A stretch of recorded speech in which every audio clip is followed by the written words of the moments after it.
Every couple of years, we think it's a prudent thing for us to do to make sure, number one, we're being responsive to the community's needs, and two, make sure that our members fully support the direction we're taking, and that we have their input on the focus we should be applying to our major initiatives. So it just seemed like the right time for us to do that and make sure we had a good map for the next couple of years of where we wanted to focus our time and energy.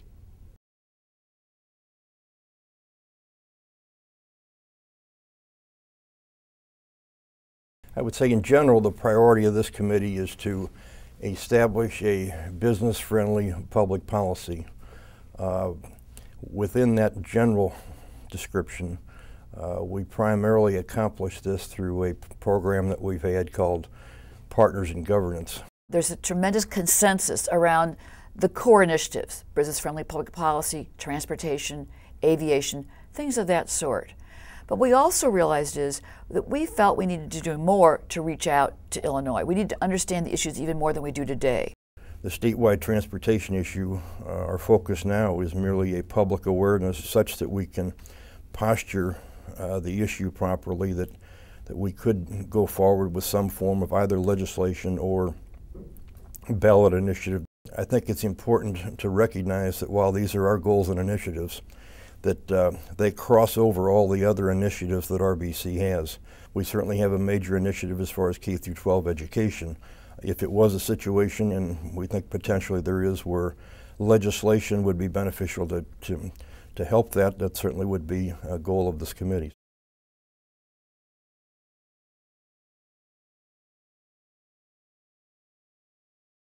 There are many challenges that we're faced with.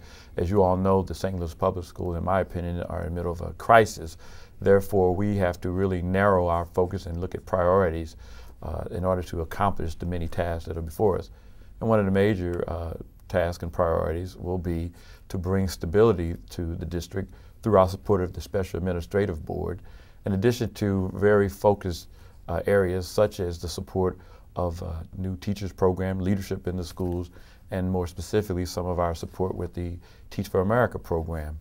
So that is where we want to focus over the next few years. As the global world becomes more dependent on high technology, and as Americans we're starting to lag, that's another focus that we want to concentrate on by helping to raise the bar and the scores in the math and sciences. And we would like to also initiate some recognition programs of teachers and administrators who have demonstrated successes in those areas. Bringing a new successful charter school to town like a KIPP is one that we really think will raise the bar for student achievement and also narrow the gap. Hopefully we'll change the system to the point internally that once the elected board comes back in place, the SAB goes away, we will have stabilized the system in the St. Louis Public School area. And hopefully we'll have an impact on the charter schools as to what our expectations are through metrics and measurable outcomes for the achievement of the students, that, you know, regardless of who's elected or regardless of who the new superintendent is going to be.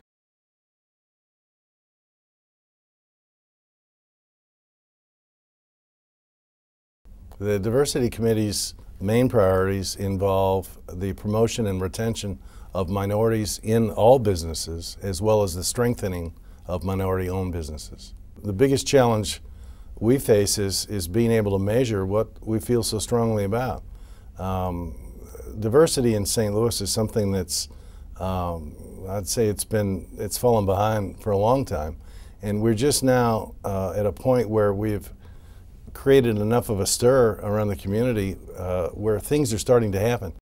When we analyze what we have done so far, for instance, the pilot project we launched with 20 of our companies some 3 years ago, those companies reported back that there was tremendous value to them. It gave them a focus. They could organize their activities around that focus.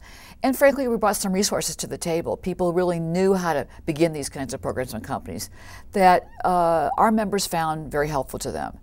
Another success that the Diversity Committee would like to build on is just the general education amongst all companies of the role that they need to play in helping promote and retain minorities in our businesses. And some of those things involve extraordinary types of measures like recruiting hundreds or even thousands of miles outside of St. Louis and bringing folks to St. Louis to show them that it's a great city. There are so many programs, whether it's in construction or whether it's young leaders, where we're at a grassroots stage, and we know they're successful. We know they've never been tried before. So everything we've just talked about, I think we're going to continue to enhance those programs, and if we can find more and new programs that we've not dealt with before, we'll certainly be open to that.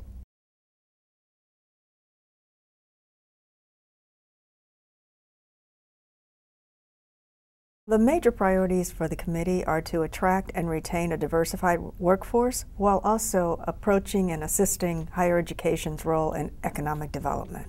The major successes have been the Mentor Network and the African American Corporate Network. We're going to continue those efforts, and in addition to that, add the speaker series, increase the emphasis on math and sciences, as well as the Young Leaders Network that's going to be critical to the future development of the higher education collaboration. A large percentage of our members are very actively involved in our outreach, our higher education collaboration to the 13 colleges and universities. We've been focused on business schools, but last year we launched a new focus on engineering schools, and that has been very well received by our members. A high percentage of our member companies hire engineers, and there's therefore a huge demand for those students. There's a broader goal. We want the universities to be better connected to business. We want their faculty and students and administration to understand the opportunities that are available in St. Louis. The other challenge that we seem to have is being able to obtain the correct metrics. What gets measured gets done, and we want to make sure that our programs not only are targeting the students' needs, but actually have the results that the RBC members need, and also the results that we're looking for when we speak to the economic development within the region.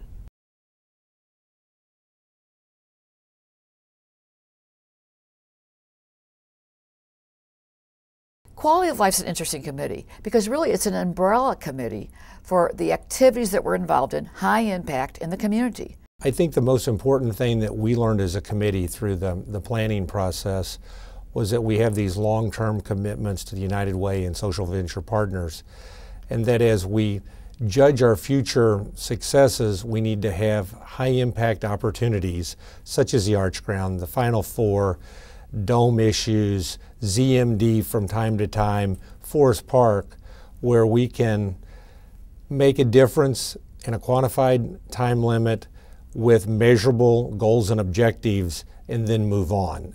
The RBC surveyed the membership as to their interest in healthcare issues, healthcare initiatives. And with a 40% favorable response, many of the members were very interested in healthcare. Our sense was that by developing a wellness initiative, sharing best practices, and trying to determine if those types of programs could accomplish the goals of providing quality health care at reasonable costs might be something that would be beneficial to all the 100 RBC companies. In addition, it would provide a database of knowledge about health care that would be helpful to the RBC as other interested parties approach the RBC about our views with regard to health care. When we look back at in the next few years, we'll say, wow, this planning process brought us those kind of opportunities and we seized them. We were proactive, we led the community where we should, and then we moved on and let others take it the rest of the way. When I've gotten into some of these smaller groups, when people are talking about what they want to do with the public school system or what we want to do with to retain talent in the community or what we want to do around business diversity, I mean, the passion just comes through in spades, and it's remarkable. These are all folks that have not just a full-time job, but a stressful, high-impact full-time job.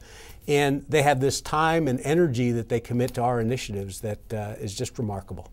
Having gone through this process of listening to our members and now about to enter the phase where we're communicating back out to the membership